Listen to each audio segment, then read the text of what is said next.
I am Rebecca from ChemKnits, and today we're gonna dye twisted skeins in a dye bath to create some fun, random, variegated colors. This is a technique that I used to do a lot more frequently, and it's been a while. And so I'm really excited to play around with it again today, but with a little bit more twist.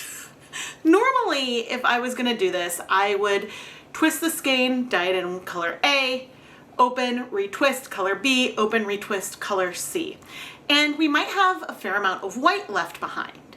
Well, today I want to do this, but starting with a color that isn't white. I want to dye a tonal all over layer first before we start twisting and adding color.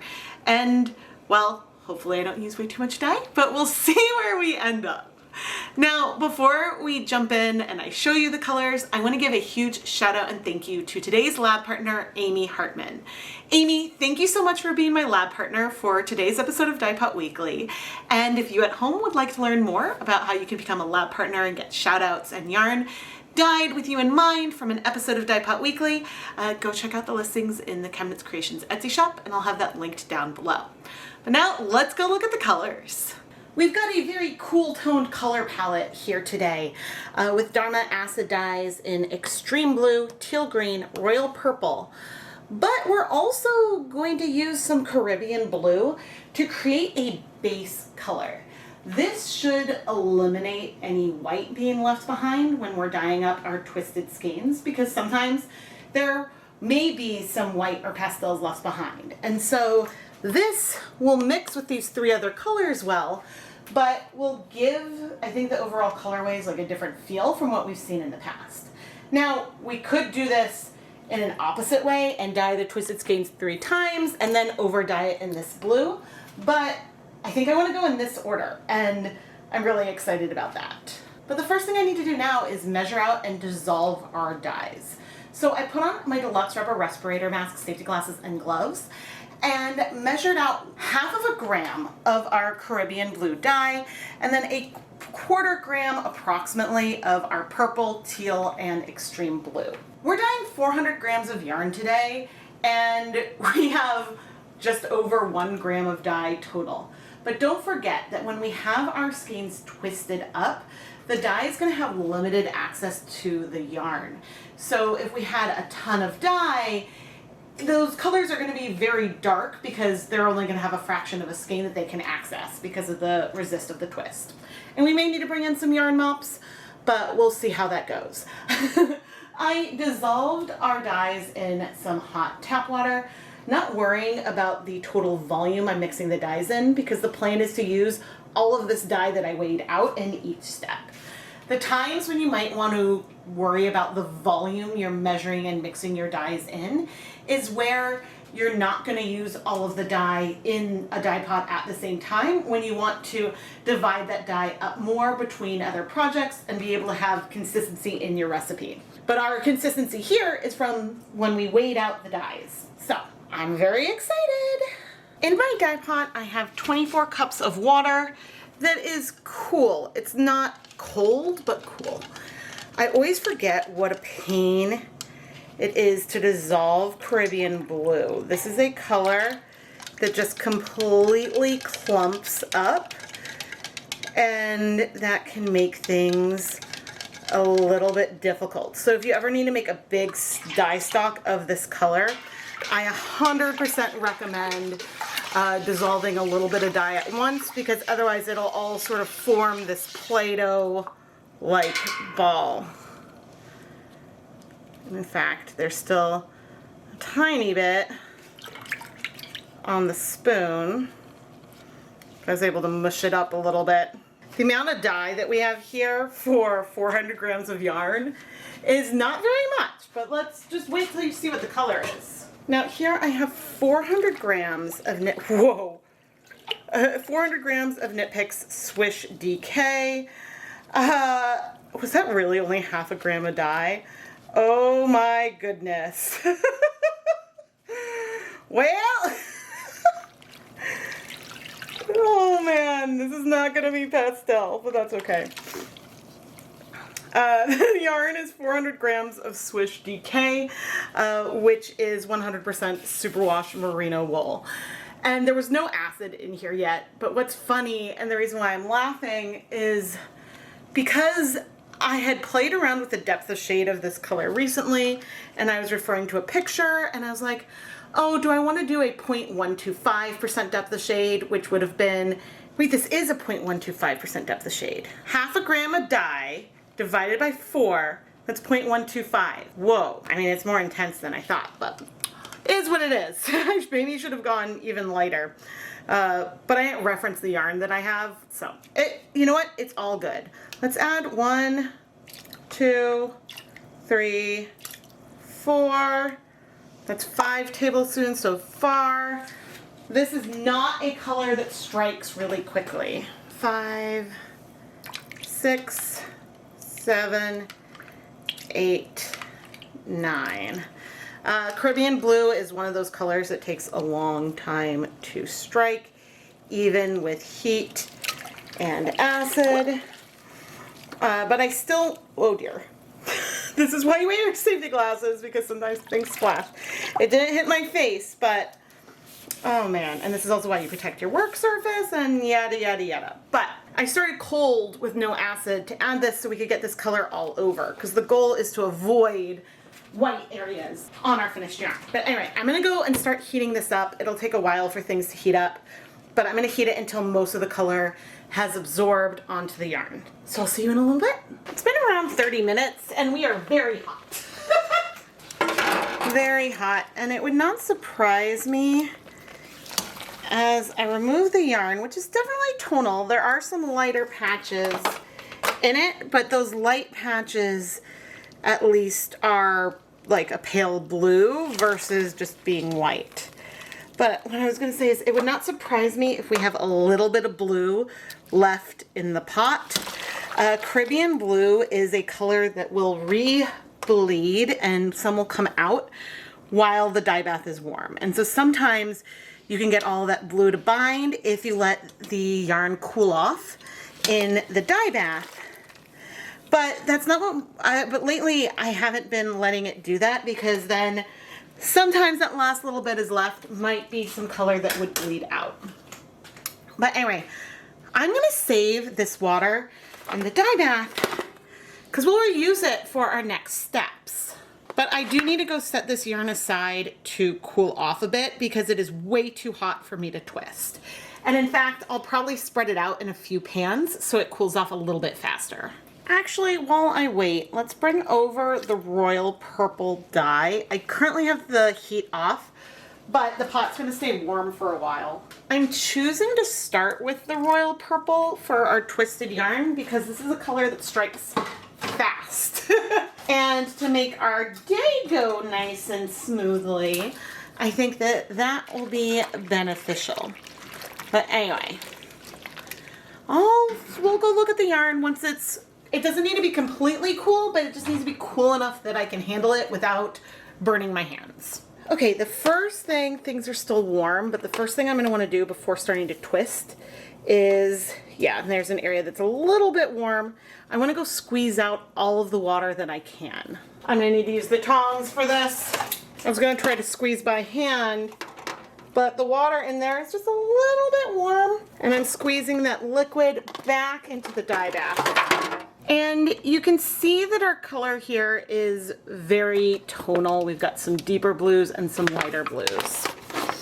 And so to twist it, it's always hard to get this all on camera, but when it's wet, I do it a little bit differently to how I might twist otherwise because I don't want to stretch the yarn that much.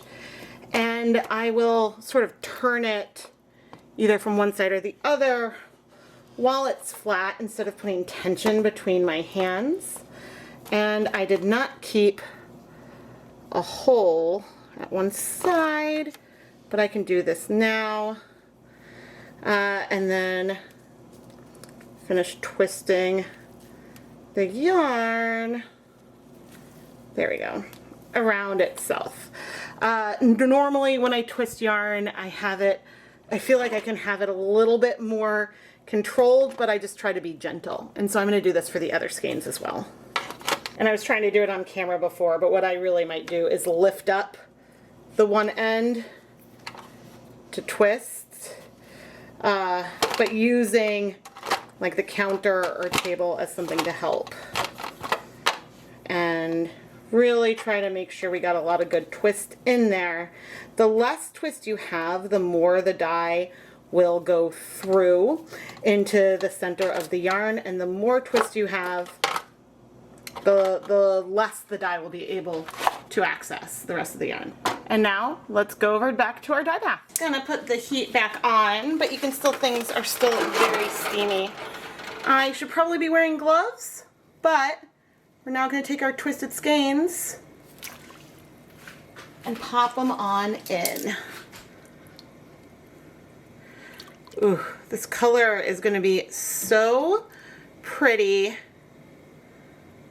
I'm like dying, haha, to see what's gonna happen.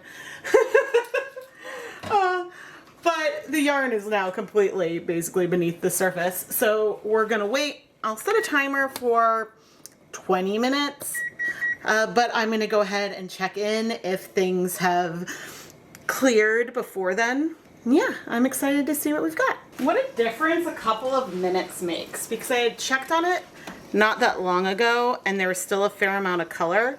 Oh no, this guy's untwisting. But look at that glaze that we're getting here. We know that this is a color that glazes, but it's always fun to see. I was gonna leave this a little longer, but since that skein I just picked up untwisted, and you can see that resist so well, so well. Since that one untwisted, I'm gonna go ahead and remove all of the yarn. Oh my gosh, so pretty. Now I'm gonna let it cool for a while again before we go ahead and retwist things. But I have a plan for this tiny bit of leftover purple dye. I'll get to that in a moment because I have to go finish using a yarn mop that I was starting for another project, and so I need to finish that up. And then we'll come over here. There is really not a lot of dye left in here, but I figured let's bring over a yarn mop. This is a skein of Knit Picks Twill worsted weight yarn that I did use for another project, so it has some purple and blue dyes on it, but I am going to let it sit here in the dye bath to soak up some of this color before we go ahead and bring over our teal. Not that the small amount of purple left would have done anything wrong, but I wanted to give a little bit more something to this yarn mop anyway, so figured, why not? Let's do double duty and let this become part of this video now. And in the meantime, I didn't mean to start opening up one of the twisted skeins, but I am gonna squeeze out, ooh, it's warm, some more of the liquid. Now, pay attention to what you can handle. I am being very careful, and I know I'm not gonna burn because things have cooled off enough, but there is still some warmth in there. So again, just be careful with hot yarn. And to help things continue to cool off, let's open up these skeins where there's a lot of the blue, but then we do have some of these pops of the purple as well, and that's really, really pretty. Now, whoa, look at that. One thing that we definitely could have done would have been to open these up shortly after dyeing them, and then squeeze it out a little bit later. But I thought that this would work, and so far so good. These honestly aren't that warm anymore, but I'm still gonna let it cool a little bit before we twist. I shifted the zip ties down about halfway before twisting these skeins back up.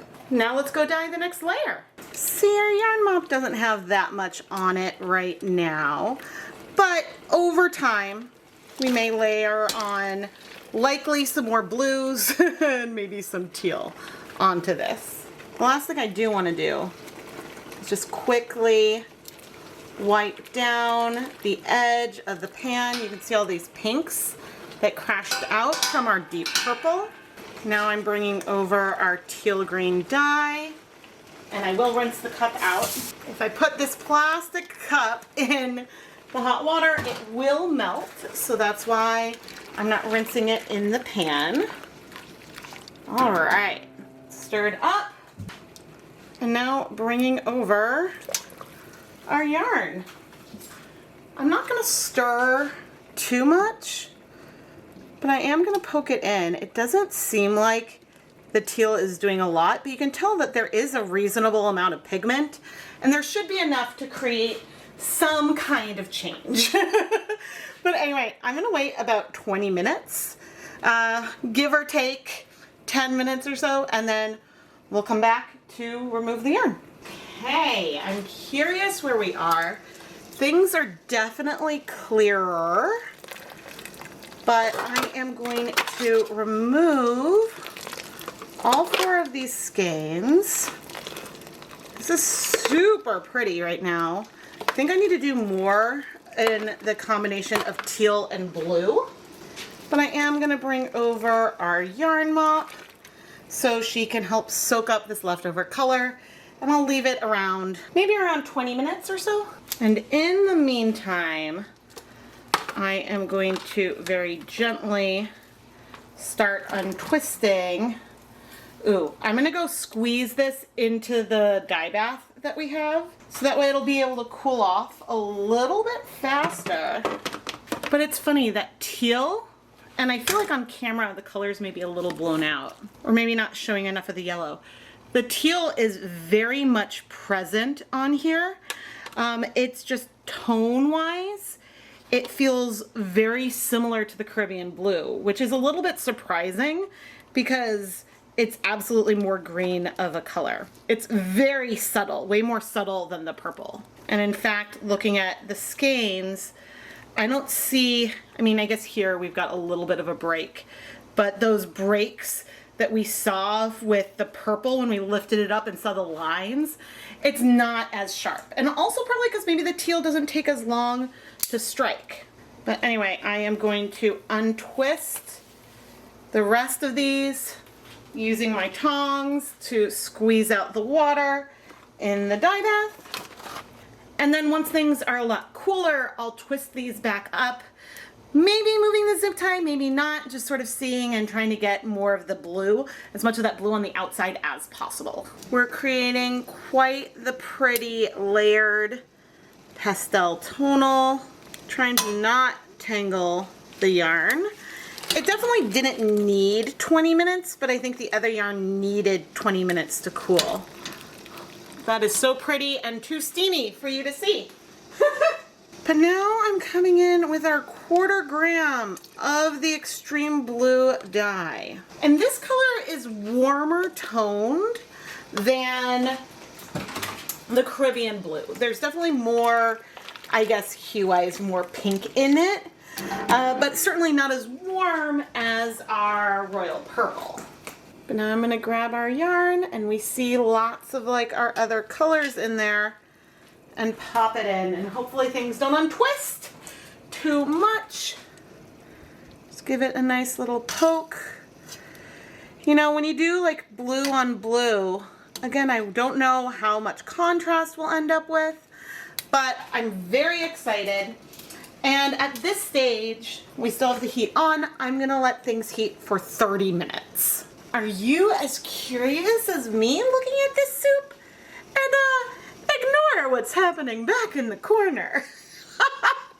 I wonder if all the things I've been working on today back there have been a little bit on camera. But, oh, I am so excited. I am gonna try to remove these. Yes, okay.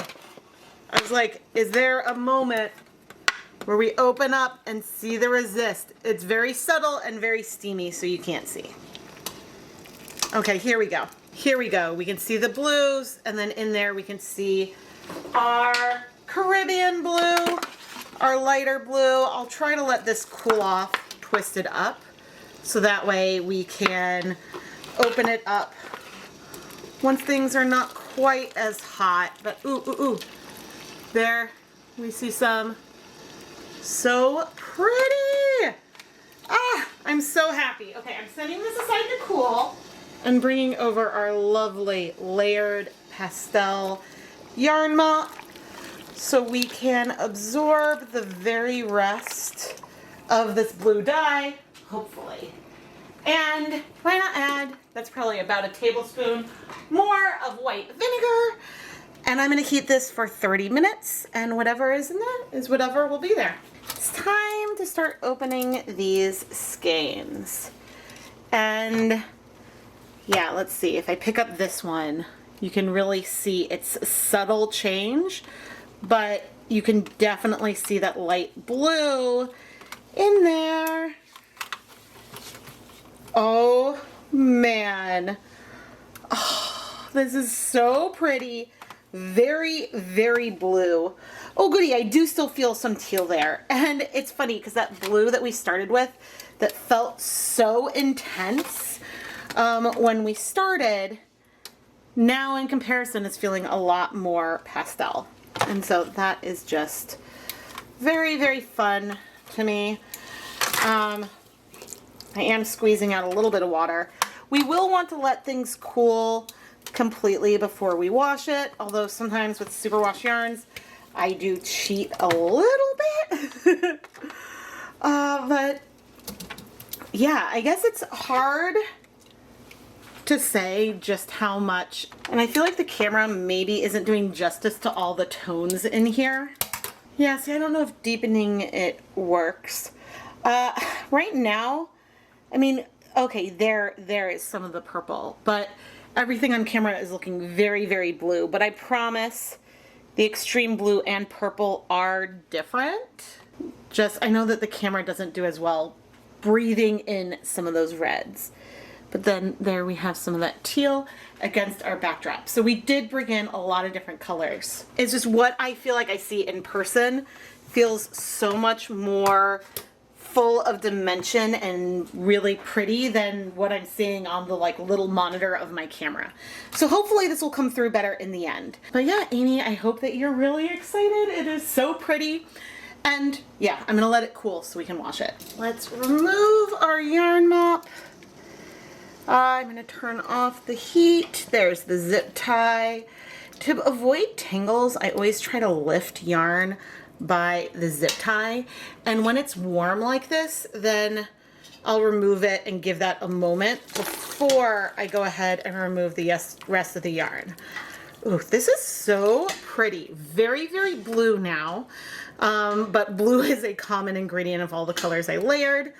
But I'm gonna set this aside to cool and we'll wash it off camera. This yarn is so mermaid coated, and let's wash it. Now, I just changed my SD card because I had about a minute left to film something, which often, as I add some soap, I could get away with doing the washing of yarn in a minute. But given that this one was about to bleed, I figured I would be jinxing myself if I were to do it and try to race the clock. Now, oh my gosh. This is amazing. There is maybe a hint of blue, but that's basically no dye. I'm doing a little dance. I'm doing a little dance. Oh my gosh. Maybe this day will be perfect because I'm going to the Red Sox game later and maybe they'll win. But I'm going to finish rinsing out the soap. Then I'm gonna go put the yarn in my spin dryer and hang it up to dry so we can look at the finished yarn. I'll zoom out in a second, and I think that the camera, because it's seeing so much blue, can make it a little harder to see, but there's no question we've got the green, the extreme blue, and our royal purple. The royal purple is reading very navy, but there is still some of that warmth in there. It's just a lot more subtle. And we do have some areas of glazing from the royal purple. It was really easy to see that when we removed the yarn from the pan. It's because some of those pigments just strike so quickly, it doesn't go all the way through the strand, giving us this like airbrushed feel that we have in areas. I'm so curious what this is gonna look like when I'm editing it, because from what I see on my camera monitor, it looks like blue on blue on blue on blue, which ultimately from far back that is the effect it gives. But we definitely still have, you know, our purples and our greens in areas, but absolutely the dominance is the blue because of this base color that we started with. And just to show how pigmented Caribbean blue is, we used 1/2 gram of Caribbean blue dye on 400 grams of yarn. And we got this bright of a base color. If you wanted it to be more pastel, we would need to use a fraction of that amount of dye. Like, I don't think even using like 1/4 gram of dye would cut it that much. I think that you would need to make a liquid stock so that way you could get just a small amount of dye if you wanted this to be pastel. And so remember that depth of shade is a comparison of one dye to itself, and it's a relationship, a percentage relationship of the grams of dye per grams of yarn. And so there are definitely other blues that if you had 0.125 grams of dye per 100 grams of yarn, where the blue would be more pastel. But Caribbean blue packs a punch. This yarn is so fun, and doing the twisted skeins gives a randomness to things. Like, we have some sections in here that are longer and uninterrupted of that base color, but we also have a ton of variation and all of those different hues. This is just a nice way to get very planned randomness on your colorway, because if I was going to pour amounts of these dyes in the pan without the yarn being twisted, they would spread a lot more over the yarn. And by having that yarn twisted, you're limiting the dye mostly to what it can access on the outside surface of the twist. Twisted up, you could still see a ton of variation in the color. But what's funny is as I was twisting it, I was like, oh, we could totally over dye this again. And for some reason, when I dye twisted skeins like this video, I tend to stop after 3 rounds. But you definitely don't have to. You could keep going and layering more and more color. But I guess like 3 has always been a number where I get happy with the coverage. There's not too much white left behind, but still like plenty, and you can see all the different colors separately. But man, I wonder how many layers one could actually do. Because at some point, there'll be too much dye in a given area of the yarn, and so then you might end up with something that bleeds. So that's sort of your limiting factor, but you can always keep going as long as you are liking where it ends up. It's just always hard sometimes to know when to stop, because you may like where your yarn is at any particular point, and then if you keep pushing it, then maybe you wish that you stopped before. So that's always something that I struggle with. Like, if I have a planned project where I'm going to over dye multiple times, sometimes there's a point in the middle where I'm like, I don't want to keep going. I like what I have right now. Today's wasn't a case of that, but that does happen sometimes. Amy Hartman, thank you so much for being my lab partner for today's episode of Dyepot Weekly. And I really hope you love this cool toned mermaid themed yarn, even though you don't have to consider it a mermaid. That's sort of the vibes it's giving to me. So Amy, thank you again for being my lab partner. This colorway would be stunning even if we didn't start with that blue layer. There would be a lot more contrast between the royal purple, extreme blue, and teal green, and we'd have a lot more white in there. But I'm really happy that we started with a tonal today to show that you can still get a beautiful variegated yarn, but it averages out that contrast a little bit more. So rather than having a super saturated color versus white, we have more of a medium color and then more saturated areas, which I think will work up in a very stunning way. Ooh, this yarn would be awesome woven. Oh, those random ways the colors come in. Oh, it would be so fun to dye something like this and use it as both the warp and the weft for something woven. You can tell my brain is going really quickly with this. I'm feeling inspired. I haven't woven anything in a while though. I am Rebecca from ChemKnits. Please subscribe and turn on notifications so you never miss a new video.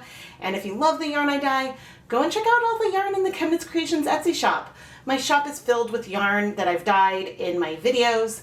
And when you buy the yarn, you're really directly supporting the content here on the channel. Of course, the biggest thing you can do is engage with the videos, give it a thumbs up, leave a comment. All that engagement helps YouTube share the videos with more people, which helps the channel continue to grow. I didn't forget the yarn mop. I almost forgot the yarn mop. It was sitting off to the side and I was like, oh yeah, I haven't filmed that yet. This subtle layered tonal turned out so pretty. I don't think on screen is doing it justice. They're just these soft little dimensions that are a little more purple, a little bit more teal, a little bit more blue. I love it. Now, I don't often find defects on my yarn, but I like to point it out when I do. And here is a join in the middle of this skein. And when I observe a join like that, I always try to point it out in a photo in my listing on Etsy, just to be fully transparent. I feel like the industry standard is that 1 per skein is acceptable, but if I know it's there, I'm definitely going to disclose it.